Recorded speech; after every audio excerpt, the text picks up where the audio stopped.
Early in the morning, lots of people were busy at the taxi garage. Amanda, a young woman who drives a taxi, had been fixing her car for a while without noticing anything else around her. Suddenly, a deep voice interrupted her. "Hi, Amanda. It's early, and you're already fixing your car. What's wrong? Need a hand?" Amanda stopped working, wiped sweat from her forehead, and looked up. She looked funny with smudges of engine oil on her nose and holding a dirty cloth and wrench. "Hey, Barry. Thanks, but I've got it sorted. The ignition was acting up, but I changed some parts, and now it works fine. Let me clean up, and we can grab some coffee. I'm starving. I made some cabbage pies yesterday. Help yourself." Barry happily accepted and praised the pies. "Amanda, you're amazing. These are tasty. You're good with cars, baking, and you're pretty. Too bad I'm married, and your fiancé is foolish. You should be appreciated and taken care of." Amanda sighed heavily, sat down with him, sipped her hot coffee, and said thanks, but men are all the same. They're nice at first, then they disappear. But I don't need anyone. I'll save up, have a child, and raise them alone. Just don't tell Mr. Ferris I'm pregnant. Before finishing her meal, the radio called her for a customer.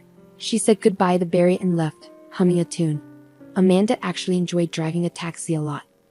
Meeting different people and hearing their stories made her day exciting, even though there were some tough moments. If someone had told her 3 months ago that she'd be a taxi driver, she wouldn't have believed it. Amanda grew up in the countryside, where she lived with her grandfather. Her mom passed away when she was very young, and she never met her dad. Her grandpa took care of her so she wouldn't have to go to an orphanage. Amanda loved living in the countryside, with fields of wheat, fresh-smelling hay, and her favorite cat. Her grandpa taught her everything, from cutting grass to fixing their old Chevy. They even fixed up the whole car together. By the time she was 16, Amanda could drive just as well as anyone else. She passed her driving test on her first try, but then she decided to move to the city. Amanda knew there weren't many opportunities in the village, with all the young people leaving. So her grandpa gave her his savings and wished her luck. Amanda rented a room and got a job as a waitress in a cafe. It wasn't her favorite job because she had to stand all day and her back hurt by the end of each shift. But she needed to earn money somehow. Every day, a handsome young man named Steven came to the cafe during Amanda's lunch break. He always ordered coffee, sandwiches, and snacks, taking his time to enjoy them. Steven couldn't take his eyes off Amanda, and she felt shy whenever she served him. That's how they started talking. Steven worked as a manager in a tour company nearby and lived with his parents, who both worked in a bank. They were a regular family. Steven would give Amanda lots of compliments and flirt with her. One day, he brought her a beautiful bouquet of pink daisies, saying, "Daisies for my Amanda. You're as lovely as these flowers. I think about you all the time. I'd like to take you to the movies. I've already got tickets for the premiere. Would you like to come?" Amanda was thrilled when Steven asked her out, and they started seeing each other. Steven would meet Amanda after work, walk her home, and eventually started spending more time at her place. Amanda was overjoyed and hoped they would get married soon, as Steven had hinted at several times. But everything changed when Amanda found out she was pregnant. She took the test and felt a bit scared. She and Steven hadn't talked about having children yet, and they weren't planning a wedding. She decided to tell Steven everything that evening and see how he reacted. When Amanda told Steven she was pregnant, he stayed silent for a long time, looking unhappy. Amanda felt hurt and asked, "Are you happy, honey? It's our baby, yours and mine. Maybe we should get married sooner rather than later." Steven mumbled something unclearly, saying it was too soon and that he thought they were being careful. He said he needed to talk to his parents about it first. Then he left, not answering calls or showing up for lunch as planned. Amanda was exhausted and cried a lot, not understanding why Steven was acting this way. She was devastated when someone told her they saw Steven with another woman at the mall. Amanda couldn't believe it. She thought maybe it was a mistake, but she needed to find out for sure. She took time off work and waited for Steven outside his office. After waiting for 2 hours, Steven finally came out, but he wasn't alone. He was with the same woman from the mall, and they were kissing passionately in a fancy car. Amanda's heart sank, as she felt deeply hurt and betrayed. Losing control, she ran towards the car, banging on the glass and shouting, "You cheater! How could you do this to me?" Steven got out of the car, pushed Amanda away, and said he was sorry but that he was engaged to Peggy now because his parents had decided it. He told Amanda to leave and that it was over between them. Stunned, Amanda slapped Steven and told him she was pregnant with his child. But Steven didn't seem to care and just told her to go to the hospital and deal with it. And Peggy came out of the salon, looking at Amanda with disdain, and asked who she was. Steven dismissed Amanda, saying she was mistaken. Peggy warned Amanda not to interfere because she had connections through her father. Steven and Peggy drove off, splashing water on Amanda from a puddle. Amanda was left standing there, feeling like she was in a nightmare. Amanda couldn't bring herself to go to work. She cried at home for a week, feeling betrayed and devastated. She even thought about going to the hospital to deal with her pregnancy, but she was scared of what might happen. She was torn between her emotions and the fear of making a decision she couldn't undo. During one of her darkest days, her neighbor Barry came over to ask for medicine for his sick child. He noticed Amanda's distress and took her to his home, where his wife joined them. They gave Amanda some calming medicine, hot tea, and listened to her story patiently.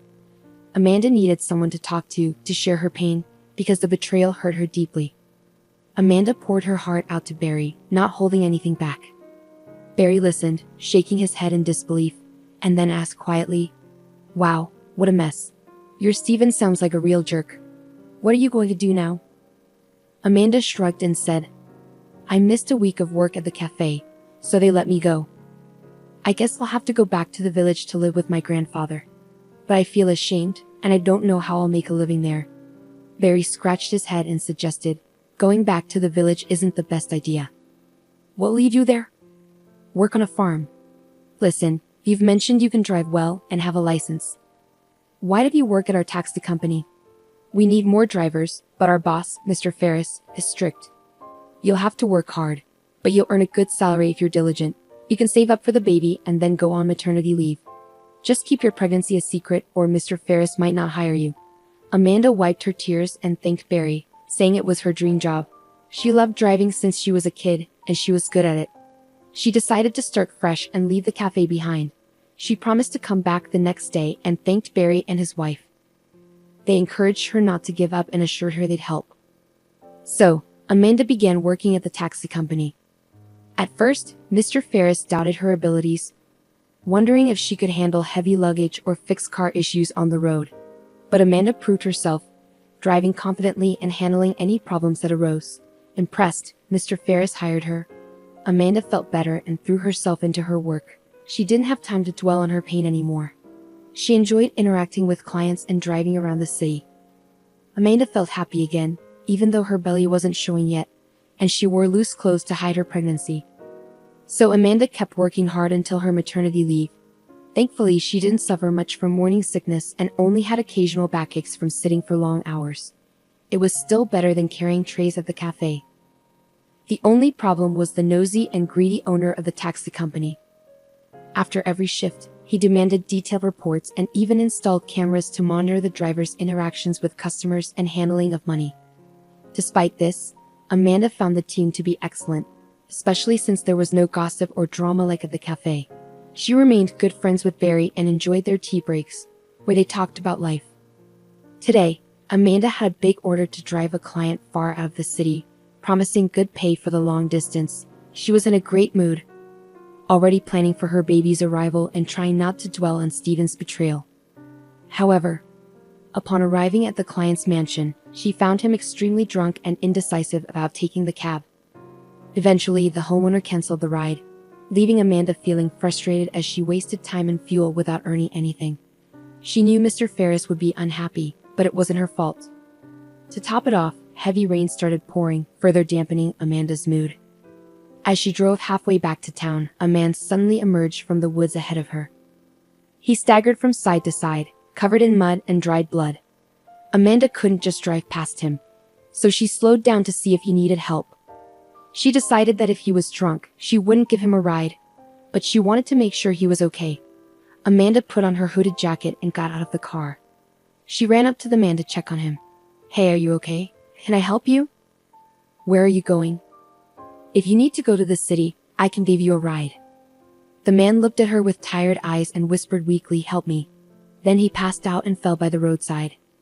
Amanda tried to wake him up, urging him to get up so she could help him into the car. After struggling, she managed to get him into the car and drove him to the hospital. Along the way, she tried to learn more about him, but he only said his name was Mitchell and was in pain. Amanda made sure he was taken care of by the hospital staff before saying goodbye and wishing him well. When Amanda returned to the taxi park, she realized she was late and worried Mr. Ferris would be angry. She had forgotten about the camera in the car, but Mr. Ferris saw everything from his office and was furious. He scolded Amanda for refusing a client, wasting gasoline, and helping the homeless man, saying she cost him a lot of money. Amanda defended herself, saying the client was sick and the man needed help. But Mr. Ferris didn't listen and threatened to deduct the cost of the gasoline from her salary and take away her bonus as punishment. Now get back to work. You're completely out of control, doing whatever you want. And don't forget to clean the car. It's covered in dirt. How will decent people get in it?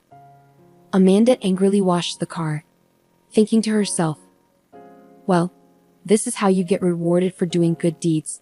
You're left with nothing. Mr. Ferris is a scoundrel. Nothing is sacred.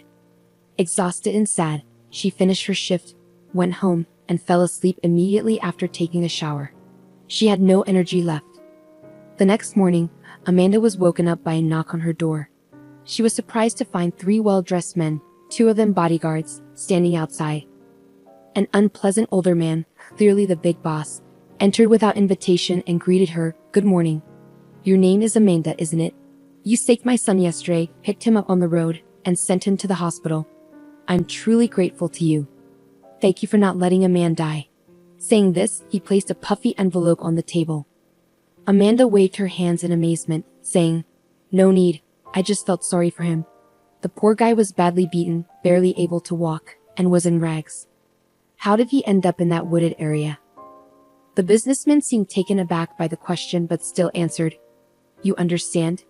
It's an unpleasant story. My son was kidnapped by bandits and held captive in a cabin in the woods. He managed to escape miraculously and tried to make his way home.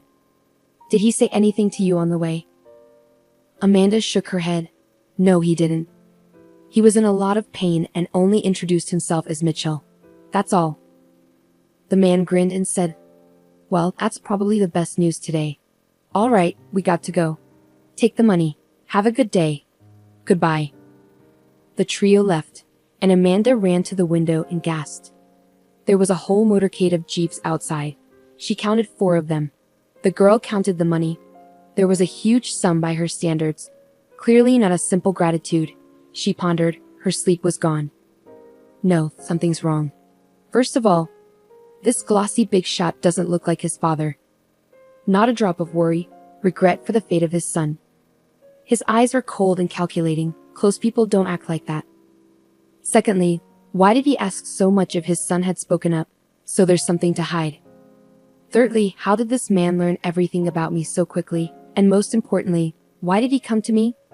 And perhaps this money is not gratitude at all but payment for my silence. No. I must go to the hospital again and check on Mitchell. I should find out from him what happened to him. Luckily, today's my day off. Anyway, Amanda bought some goodies on the way and went to the trauma department where she left Mitchell yesterday. But she was not allowed. Why can't I visit my friend? I won't be long. I'll ask how he's doing, and that's all. Let me in for a little while, please. The doctor himself came down to her and strictly said, "Unfortunately, we can't let you in to see Mitchell Libman. He suddenly fell into a coma and is now in the intensive care unit. And it is forbidden to enter there. You have nothing to do there." Excuse me. Amanda was shocked. Yesterday he was weak and beaten, but he was walking on his own feet. And now, all of a sudden, he's in a coma. What's wrong with him? The doctor waved her away angrily. Why should I report to you? Who are you to him? His father's with him, he knows everything. They'll let you know when you can visit his son. But for now, his condition is extremely serious. I don't have time to argue with you. I have other patients waiting for me. Have a wonderful day. Amanda was very upset and began to leave the hospital. But then she was stopped by the nurse. She took Amanda to a back room and whispered, "It's not as the doctor said. You're Mitchell's fiancé, aren't you?" I guessed it right away. Well, there's something wrong here. He's not in a coma. he's just being given some powerful medication, and it's unclear why. But I noticed that respectable man who seemed to be his father gave the doctor a big envelope with money and asked him to make sure that Mitchell never left the hospital. Not at all. I treated his wounds yesterday, it was nothing serious. I think the doctor sold his soul to the devil because he is an avid gambler and he needs money. I know this because I have a cousin who suffers from this addiction.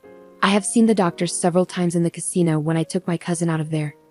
I told you the truth, but don't give me away, okay? Or they'll fire me or destroy me.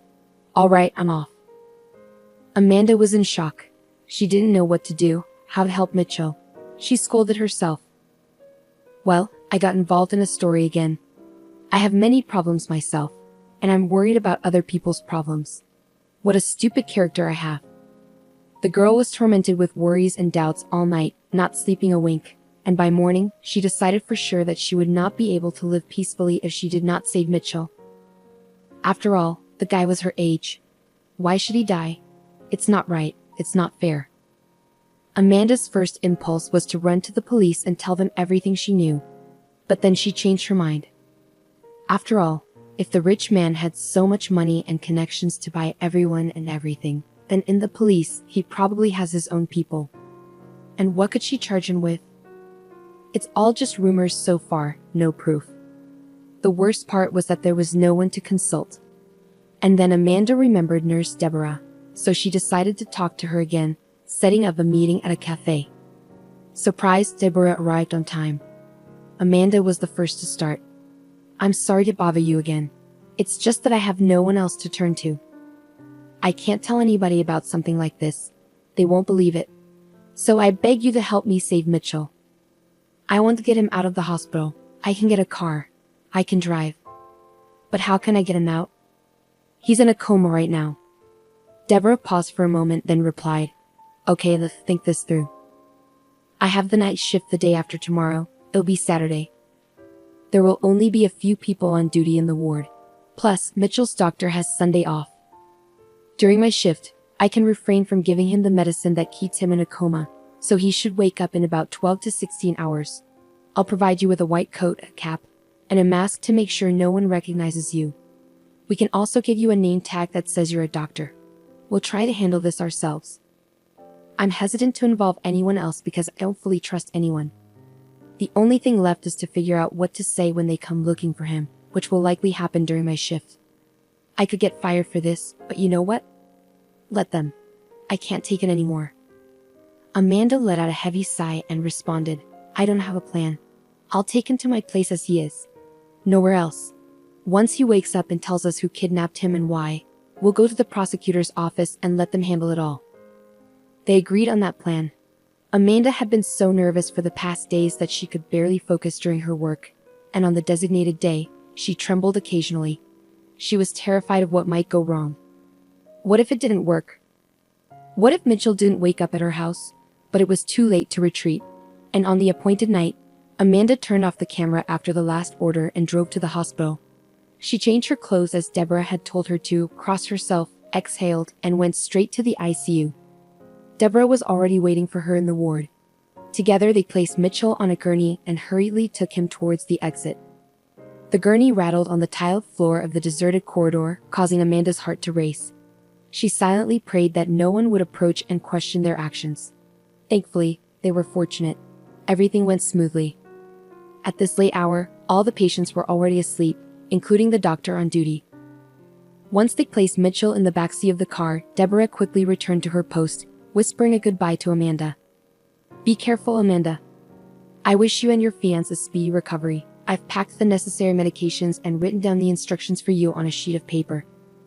In a hurry, Amanda drove frantically, her heart racing with fear. She felt like a criminal, constantly checking her surroundings, afraid of being followed. When she reached her house, she called her neighbor Barry urgently and whispered into the receiver. Barry, could you come out for a minute? I need your help.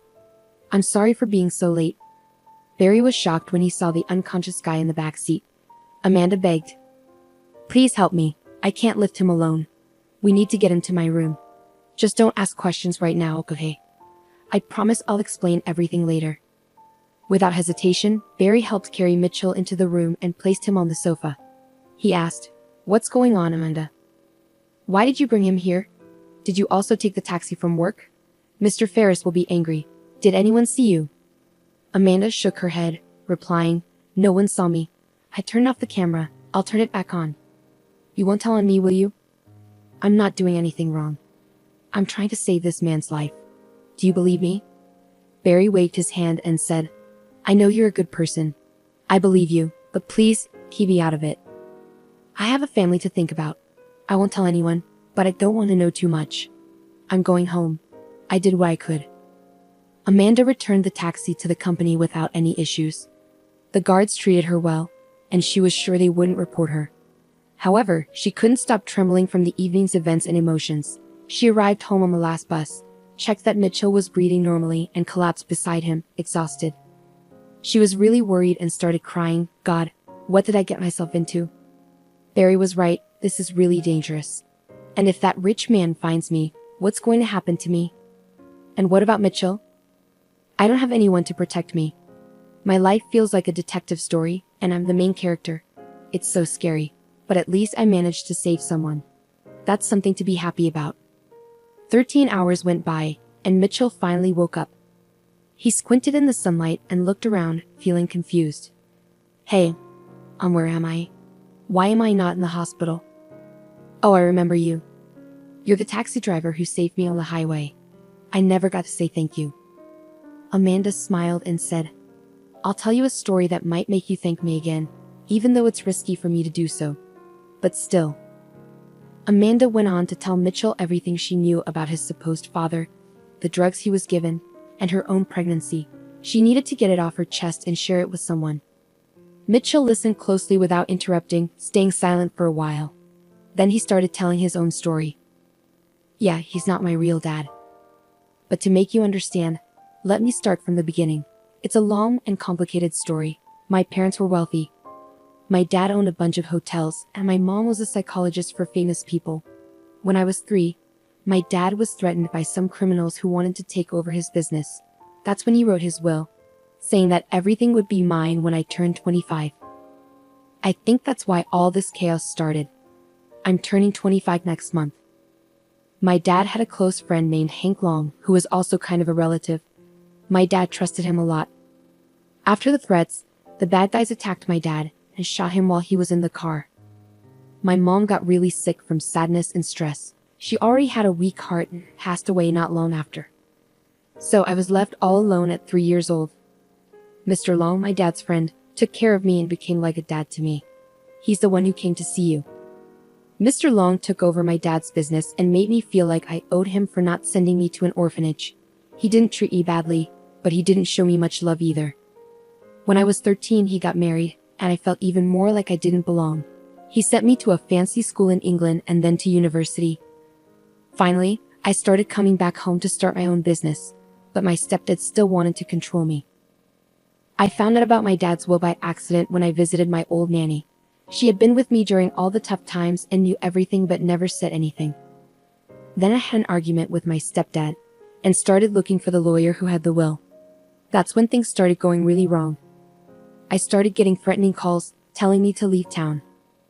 At first, I didn't take them too seriously, but a week later, I was kidnapped by some bad guys. They kept me locked up in an old cabin in the woods, hitting me and trying to make me say the will wasn't real. Luckily, I managed to escape. One of the guys left, and when they took me out to go to the bathroom, I saw my chance to fight back.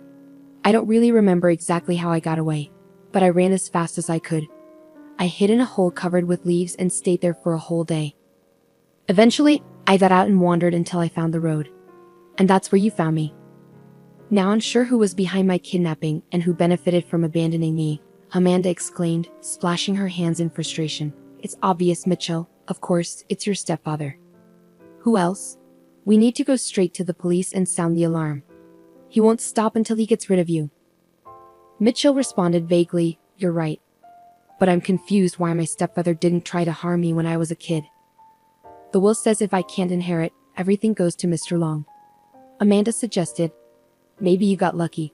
Your stepdad might not have known about the will until recently, but I'm sure he had something to do with your kidnapping. I saw the way he looked at you, cold, calculating, and evil. Amanda took Mitchell to the prosecutor's office, where he explained everything, and then they went to the police.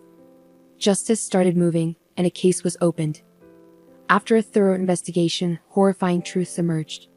It turned out Mr. Long not only planned and paid for Mitchell's kidnapping, but also had a role in his father's murder. Mitchell couldn't believe it. He was trembling. He asked to meet his stepfather, wanting to look him in the eye and ask one question. He thought maybe his stepfather would apologize, facing a life sentence, but instead the scoundrel acted brazenly. "Well, Mitchell, are you satisfied now?" "Yes, I'm getting old. Feeling sentimental. I was weak. It didn't kill you right away in the forest. I tried to protect you. You were like a son to me." Mitchell choked with disbelief. "Like a son? How can you say that?" "You've been pretending to mourn my father, promising to find his killers, but you ordered his death. Because of you, my mom died soon after. You ruined my life. Why didn't you kill me earlier? Why did you pay for my education if you never loved me? I know you only tolerated me." The businessman grinned wickedly. "At first, I pitied you, so I sent you away to study. It also helped my reputation in high society to educate the son of my late partner. It kept suspicion away from me, and I gained respect. But now, you've returned to ruin my plans. It was only when you mentioned the will recently that I panicked. I couldn't let you inherit everything so easily. I've worked hard for years to build this business, and now it's all supposed to go to you? No way. I thought of everything, planned everything. But you managed to escape from the cabin while I was still deciding whether to get rid of you immediately or later. And I would have succeeded if it weren't for that meddling cab driver. She ruined everything." Mitchell was furious. "Don't you dare insult Amanda. She's amazing. She saved my life twice from you, Dad. You won't get away with this. You'll pay for everything." Mr. Long leaned forward and hissed angrily. "You're very wrong, kid. I have connections and resources. I'll be out of here soon enough. You'll see." But the court delivered justice, and the businessman was sentenced to life in prison for his crimes. Instead of a luxurious life, a jail cell awaited him. In court, he shouted about how much he hated Amanda, blaming her for everything. She had stopped him from getting even richer and had saved his stepson, whom he didn't even care for. Mitchell took charge of the company and threw himself into his work. He and Amanda became close friends, often spending time together. Mitchell secretly harbored feelings for Amanda. He admired everything about her: her contagious laughter, her unique features, and her kind eyes. However, Mitchell couldn't confess his feelings because Amanda was pregnant with another man's child and preparing for childbirth. He feared that confessing now would only hurt her and ruin their close friendship. So instead, Mitchell chose to take care of her and support her in every way he could. He insisted that Amanda move out of her old, cramped housing, and he rented a comfortable apartment for her. He also encouraged her to stop working as a taxi driver since her pregnancy was becoming noticeable, and her employer wouldn't provide maternity leave or might even fire her. Mitchell provided financial assistance to Amanda and made sure she had everything she needed. Amanda felt overwhelmed by his kindness. "Mitchell, you're spoiling me too much. No one has ever cared for me like this. Thank you so much. It's a shame I had to quit driving. I really loved that job. Sitting at home all day is boring." Quietly, Mitchell replied, looking into her eyes. "Amanda, this is the least I can do for you. You're not just a stranger to me anymore. In fact, you're the closest person to me now. Don't worry, soon you'll have your baby boy, and there won't be a dull moment. I'll be there to pick you up from the hospital. Will you let me be a godfather?" Touched, Amanda replied softly, "Of course, why are you even asking? You know, Mitchell, I feel so safe and comfortable with you, more than with anyone else. Why didn't we meet earlier? It's a pity. But nothing can change that." Amanda's heart was also filled with love for Mitchell, but she didn't dare to entertain those feelings. She kept reminding herself, "Don't fantasize about him. Why would he want someone else's child? Don't ruin his life. But then, why does he care about me so much? Not every friend would do that. Is it just out of gratitude? I have to convince myself that he's just a friend, nothing more. We can never be anything more." Amanda was tormented by worries and doubts, with no one to confide in. One day, while leaving the women's clinic, she bumped into Deborah, the nurse who had helped save Mitchell. Both women were delighted to see each other and decided to have lunch at a cafe and catch up. "Pregnancy suits you," Deborah remarked with a laugh. "You look radiant." So how did your detective story with the kidnapping end? I've thought about you often, Deborah began, her tone reflective. I almost got fired and received a scolding that seemed to last forever. I had to write a lengthy explanation letter, and they even revoked my bonus, but it was all worth it. You should have seen the doctor's face when he couldn't find his paying patient in the morning. What a commotion it caused. Eventually, an investigation started, and our corrupt doctor was finally removed from his position. He was terrified and tried to dodge the consequences, hoping everyone would keep quiet about his shady actions. But many people were fed up with him. He was sentenced and is now in jail. He deserves it. And guess what? I even got promoted to head nurse. Can you believe it? Amanda smiled warmly and congratulated her, saying, "You deserve it." Then she added, "I've thought about you often too. Sometimes, you just need someone to talk to, knowing they'll understand and listen without judgment." As for her pregnancy, Amanda confided in Deborah about her complicated relationship with her ex-boyfriend. Deborah shook her head in amazement. "You're really something, my friend.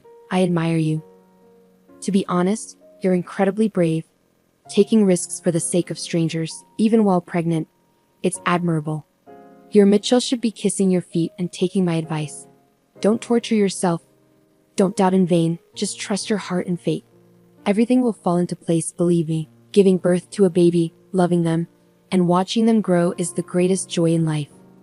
If Mitchell truly loves you, he will reveal his feelings sooner or later, and having a child won't be an obstacle. I made a mistake in my youth. I had a fight with my fiancé, and I hastily terminated my pregnancy without thinking. I carry that regret on my soul, and now at 37, I have neither children nor a husband. Do you know how many times I've regretted my decision? I could have raised a child and not felt so alone. You're a fighter, Amanda, and I admire you for it." Amanda took Deborah's hand gratefully and said, "Thank you for everything you've done for me. Please visit me often. I'd be happy to have you around. Honestly, I've never had a true friend before, but I trust you. I feel like you're a good person, so let's be friends," Deborah exclaimed with joy. "I'm all for it. I have Sunday off. How about we go for a walk and look for some interesting baby things, like fashionable strollers? We can have a chat." From that day on, Amanda and Deborah became inseparable. They had plenty to talk about and felt a deep connection, almost like sisters. When Amanda went into labor in the middle of the night, she didn't hesitate to call Deborah. "I'm sorry for waking you up, but I think it started. My belly hurts so much, and I feel tightness. I'm scared. What should I do?" Deborah immediately sprang into action, calming her down and organizing transportation for her. She instructed Amanda to get dressed, gather her essentials and documents, and wait for her. "Everything will be okay. Dr. Brewster is a great obstetrician, and I'll be there for you," she assured. Deborah also called Mitchell herself. "Wake up, Romeo. Your Juliet is giving birth. Let's go help." Within 30 minutes, Amanda was taken to the delivery room. Deborah and Mitchell anxiously waited in the corridor. Mitchell, feeling nervous, paced back and forth, bombarding Deborah with questions. "You're a medical professional. Tell me, will Amanda be okay? Why hasn't she given birth yet? Did something go wrong?" The nurse tried to cheer Mitchell up, pouring him some coffee and urging him to calm down. "You men are so impatient. This process can sometimes last up to 24 hours. Let me ask you, do you love her?" Mitchell, feeling embarrassed, answered honestly, "Yes, very much, more than anything. Though I don't know what to do about it." Deborah chuckled. "You're funny. If you love her, what's there to think about? Get married and raise the boy with her. You two are so obvious. Don't hide in the corners pretending to be just friends." Excitedly, Mitchell asked, "Do you think she loves me too? I'm scared to tell her. I don't want to offend her. I can't sleep or eat. She's always on my mind." Deborah reassured him. "Yes, she does. Trust me. Be more decisive, Mitchell. We women are romantic. We always expect the first step from a man." Finally, a nurse emerged and announced, "Congratulations, Daddy, you have a big boy." Amanda gave birth without complications. Deborah winked at Mitchell, saying, "See? I told you everything would be fine. Go get some sleep, you lucky guy. I'll check on my friend as a medical professional. I'm allowed to." Amanda smiled blissfully as she held her baby close to her chest. The pain of labor seemed insignificant now as she looked at her son. The name Mark came to her mind effortlessly, regardless of who the father was. What mattered was that he was her own flesh and blood, and her life was forever changed, no longer just belonging to herself. Deborah entered the room quietly, kissing Amanda and congratulating her. "Look at him, frowning like an old man. Come on, smile." Amanda laughed and replied, "To be honest, it wasn't easy. The doctors were worried I couldn't do it on my own. But Mark and I pushed through, and now here he is, my little miracle." "Where's Mitchell? Did he go home?" Deborah chuckled and said, "I doubt he left. You should have seen how worried he was about you. He paced like a caged tiger, bombarding me with questions. He loves you, Amanda, that's for sure. I think he'll propose to you soon. Will I be your maid of honor?" Amanda's heart skipped a beat as she exclaimed, "You think so? I'm so grateful that both of you are here, that you both appeared in my life. I was pregnant and alone with only my neighbor's support." Deborah smiled and said, "I'll be happy to babysit the little serious baby. I know he'll grow fond of me." On the day of discharge, Mitchell arrived dressed in an expensive suit with a bouquet of flowers. Deborah had been with Amanda all morning, helping her get ready, teasing her and curling her hair with a curling iron. "Your Romeo is downstairs waiting impatiently," she teased. Confused, Amanda asked, "Deborah, what's all this?" "It feels like we're getting ready for a party. I'm just being discharged." "Why all the fancy outfits?" The nurse chuckled and replied, "Who knows, who knows? One thing I can tell you is that you're in for a surprise." As Amanda stepped outside, Mitchell rushed to her while Deborah took little Mark in her arms. Mitchell took out a beautiful box from his pocket and opened it. "Dear Amanda, I congratulate you on the birth of your son. I want to put this ring on your finger as a symbol that we are more than friends now. I love you, darling, and I want you to become my wife. Will you marry me?" The nurses applauded, and the sound of a champagne bottle being opened filled the air. Even the elderly janitor paused his work to witness the scene. Overwhelmed with emotions, Amanda sobbed and whispered, "I agree, I love you too, and I can't help it." Deborah clapped her hands and shouted cheers as she raised a glass of champagne. She was genuinely happy that two loving hearts were finally united. Amanda moved into Mitchell's mansion, and the couple officially tied the knot. Mitchell adopted Mark, giving him his surname. 3 years passed. Amanda and Mitchell lived harmoniously, and Amanda deeply appreciated her husband's loyalty, devotion, generosity, and care. She never regretted marrying Mitchell. One February, amidst the cold frosts and snowstorms, Mitchell suddenly suggested, "Darling, why don't we go to a warm sea resort? What's stopping us? We'll soak up the sun." Amanda squealed with joy. "Of course, I'm in. I've never been abroad, but I'd love to. You're the best." Mark clapped his hands in excitement, and the packing began. The couple visited a travel agency to select a suitable tour. The receptionist, a friendly girl, greeted them warmly and offered them coffee. She mentioned that the manager, Stephen, would assist them. When Stephen approached them, Amanda greeted him but didn't immediately recognize him. Upon closer inspection, she realized he was her ex-boyfriend.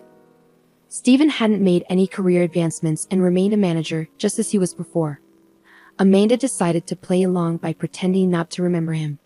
She coolly said, "My husband's son, and I would like to choose a family tour to the sea. What options do you have to offer?"